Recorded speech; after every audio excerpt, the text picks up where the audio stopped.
What is up, you chemistry aficionados? Today we got another chemistry video. Now video 5 is all about strong bases and using strong bases to calculate pH, pOH, and our hydroxide ion concentration. Now, the two equations that we're going to use quite a bit in this video are pOH is equal to negative log of our hydroxide ion concentration, and the second one is pH plus pOH is equal to 14.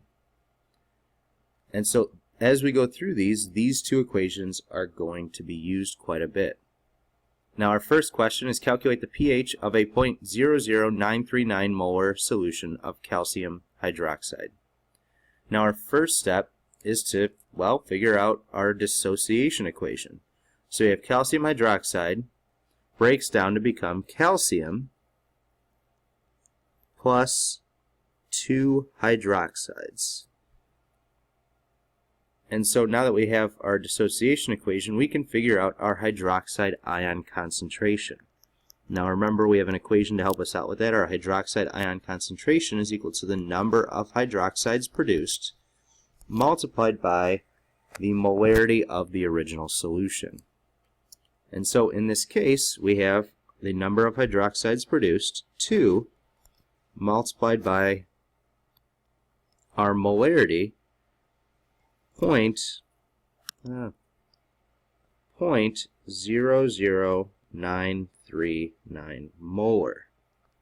Now when we multiply those two, that gives us a hydroxide ion concentration equal to 0.01878 molar. And so now that we have that concentration, we can go ahead and plug that into our pOH is equal to negative log of 0.01878 molar.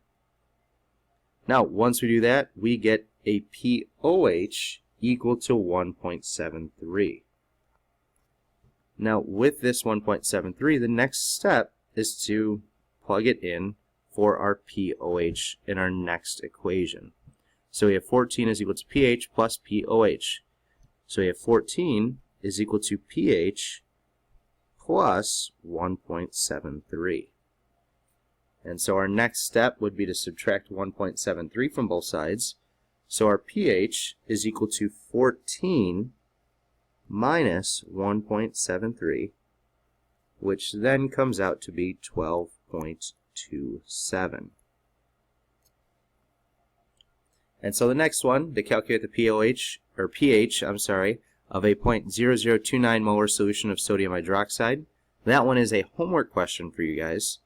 But the other one that we're going to go through is, if the pH is 9.85, what is the concentration of our hydroxide ion solution of an aluminum hydroxide solution? Now, we're essentially going to follow the same process, except we're going to work backwards. And so we're going to use that pH of 9.85 to figure out our pOH as our first step. And so we'll start off with our pH plus pOH is equal to 14 to solve for our pOH.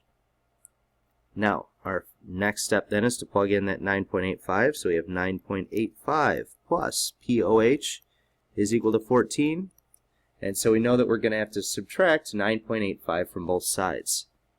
And so our pOH is equal to 14 minus 9.85, which comes out to be 4.15. So we have a pOH of 4.15. Now, a couple videos ago, we had an equation that helped us in situations like this where we have the pH or the pOH to then try and solve for the hydronium or H plus ion concentration or our hydroxide ion concentration. It was that the one that I gave you guys was our hydroxide what is going on? Our hydrogen ion concentration is equal to 10 to the negative pH power. And so this equation, if we kind of turn it into hydroxide ion terms, we have that our hydroxide ion concentration is equal to 10 to the negative POH power. And so we're going to use that to figure out this hydroxide ion concentration. And so we have OH is equal to 10 to the negative POH power, which when we plug it in is 10 to the negative 4.15 power. And so our hydroxide ion concentration then turns out to be 7.08 times 10 to the negative 5th molar.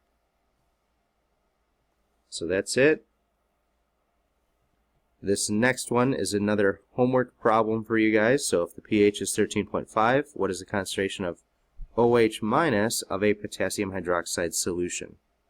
Now, this one is very similar to the one we just did.